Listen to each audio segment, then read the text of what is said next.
নমস্কার বন্ধুরা, শুভ সন্ধ্যা, good evening, সত শ্রী আকাল, সালাম আলাইকুম। আজকের টপিকটা একটু আলাদা। আজকে কয়েকটা ভিডিও দেখলাম। আমি আগে একটা তোমাদের গান শোনালাম। সংসটা নেওয়া হচ্ছে ও মাই গড আর পিকে থেকে। সবাই আশা করছি তোমরা মুভিটা দেখেছো, মুভির থিমটাকেও তোমরা বুঝেছো। সেখানে ভগবান, মানুষ, এই দুটো জিনিসকে বোঝানো হয়েছে। ভগবান আর মানুষ কি, ভক্ত ছাড়া যেমন ভগবান চলতে পারে না, ভগবানও ঠিক সেরকমই মানুষ ভগবান ছাড়া চলতে পারে না।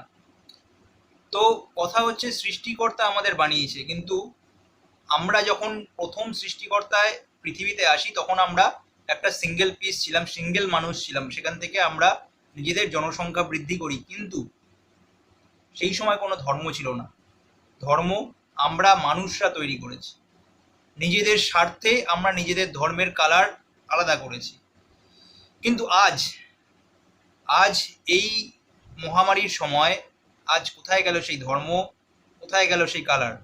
আজ কাবা শরীফে যাওয়া বন্ধ, হজে যাওয়া বন্ধ, মন্দির, মসজিদ, গির্জা, যেখানে সব জায়গায় জমায়েত হয়, ভক্তরা ভগবানেরকে ডাকতে যায় বা স্মরণ করতে যায়, বা আমরা তার কাছে কিছু প্রে করতে যাই, সেই সব জায়গা আজকে বন্ধ।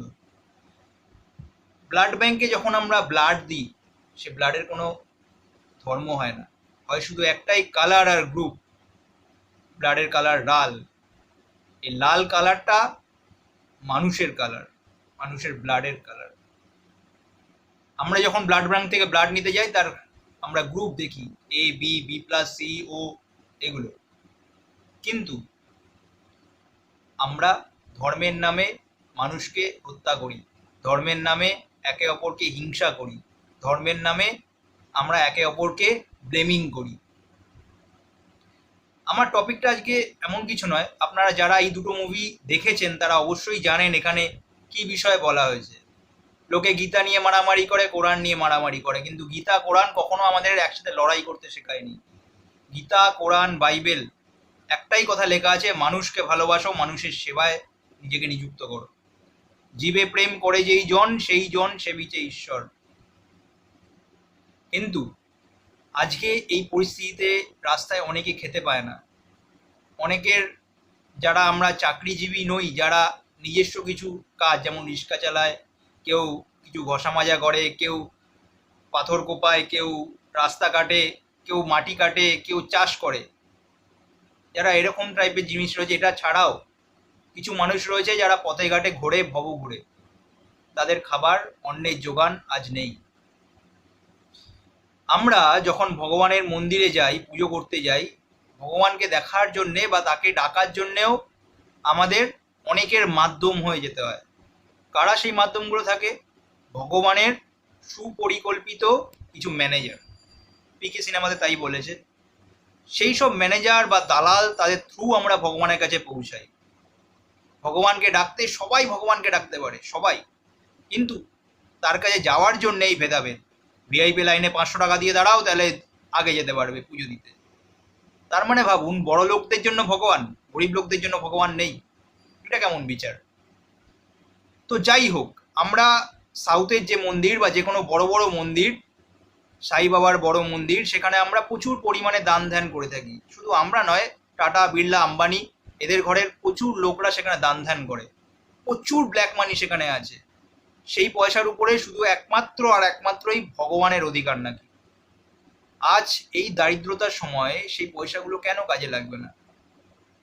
কেন দেশের এই সংকটের সময় সেখান থেকে পয়সা দেওয়া হবে না গরিবদের সাহায্যের জন্য? এই পয়সা দিয়ে গোটা একটা দেশ কিনে নেওয়া যেতে পারে। আমার কোশ্চেন এটাই। আমি আজ একটা ভিডিও পেলাম, সেই ভিডিওটা আপনাদের সাথে শেয়ার করব। দেখুন, সেই ভিডিওটাতেই সেটার প্রুফ রয়েছে। जिन मंदिरों में आप अपनी मेहनत की कमाई लुटा रहे थे, आज कोरोना जैसी महामारी के वक्त तो मंदिरों ने अपने दरवाजे बंद कर लिए हैं। मंदिरों में बैठे ब्राह्मण मंदिरों के खजाने पर कुंडली मारकर बैठे हैं। देश में इतनी बड़ी आपदा आई है, करोड़ों लोग घरों में कैद है। देश में मेडिकल उपकरण की भारी कमी है। देश आर्थिक तंगी से गुजर रहा है, लेकिन देश के मंदिरों ने एक पैसा भी दान नहीं किया। इन मंदिरों में बैठे ब्राह्मणवादी अरबों खरबों के चढ़ावे पर आसन लगाए बैठे हैं। ट्विटर पर हैशटैग मंदिर में दान देना बंद करो ट्रेंड चल रहा है। लोग कह रहे हैं कि जब मुसीबत के वक्त ही ना ही भगवान काम आ रहे हैं, ना ही उनके मंदिरों का चढ़ावा, तो फिर वो जा कहां रहा है। आइए आपको बताते हैं भारत के मंदिरों के पास कितना पैसा है। देश के अमीरों की बात आती है तो अक्सर अंबानी, टाटा और बिड़ला का नाम आता है। हालांकि आपको ये जानकर हैरानी होगी कि देश में कुछ मंदिर ऐसे भी हैं जिनके पास इन अरबपतियों से भी ज्यादा संपत्ति है। केरल का पद्मनाभ स्वामी मंदिर भारत के सबसे अमीर मंदिरों की सूची में आता है। यहाँ हर साल करीब 500 करोड़ रुपए का चढ़ावा आता है। 2016 में इस मंदिर की टोटल वेल्थ $22.3 बिलियन यानी कि करीब 1.47 लाख करोड़ रुपए आंकी गई। आंध्र प्रदेश के तिरुपति बालाजी मंदिर की टोटल वेल्थ 52,000 करोड़ रुपए है। मंदिर हर साल करीब 600 करोड़ रुपए की कमाई करता है। शिरडी साईं बाबा का टेम्पल देश के सबसे फेमस मंदिरों में से एक है। साल 2018-19 में लोगों ने यहाँ 679 करोड़ रुपए दान कर दिए। शिरडी मंदिर की कुल संपत्ति 2200 करोड़ से ज्यादा है। जम्मू के वैष्णो देवी मंदिर में सालाना 500 करोड़ से ज्यादा डोनेशन आता है।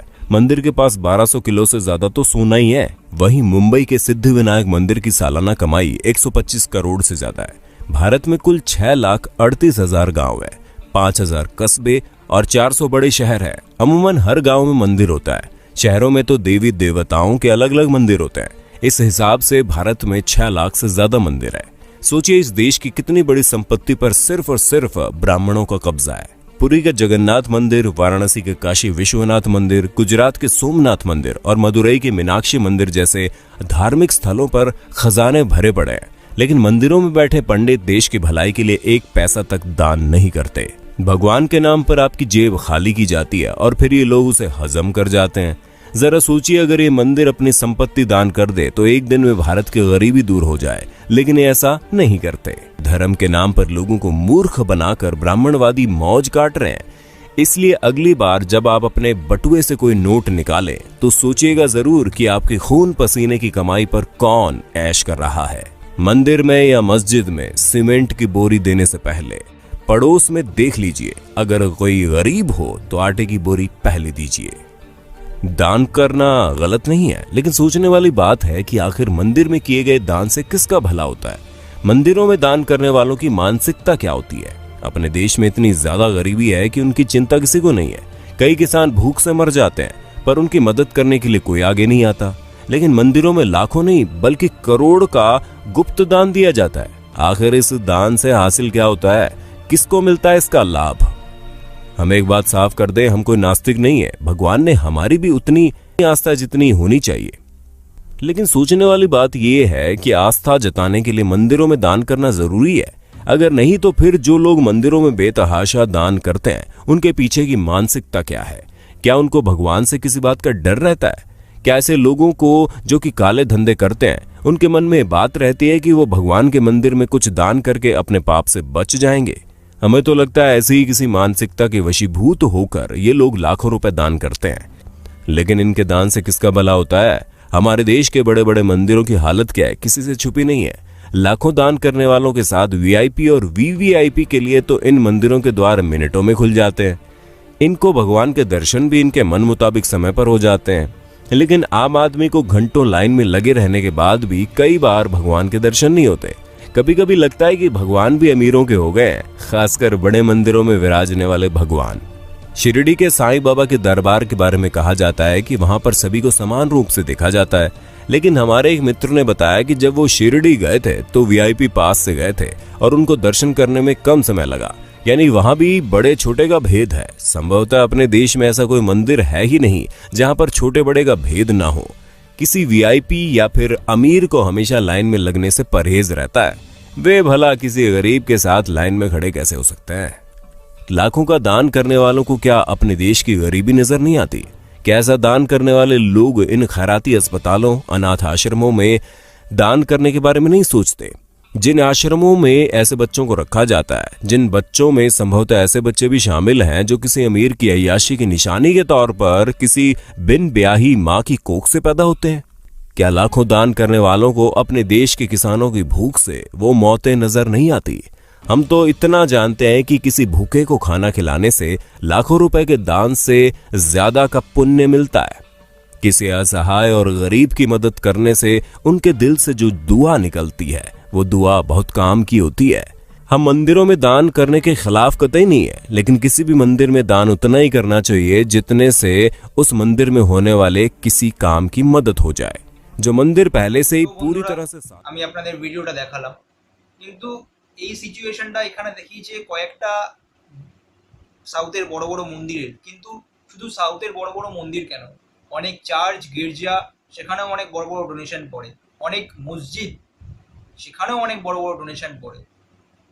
বলে যে আমরা যারা খাবারের দুধ ভগবানের মন্দিরে দান করছি সেই দুধটা ভগবানকে দিচ্ছি, ঠিক আছে, বাট সেটা যদি একটা লিমিটেড পরিমাণে দিয়ে আমরা সেই দুধটাকে নিয়ে যে খেতে পাইনি সেরকম ক্ষুধার্ত কাউকে দিই, তাহলে তো তার থেকে আশীর্বাদ পাওয়া যাবে।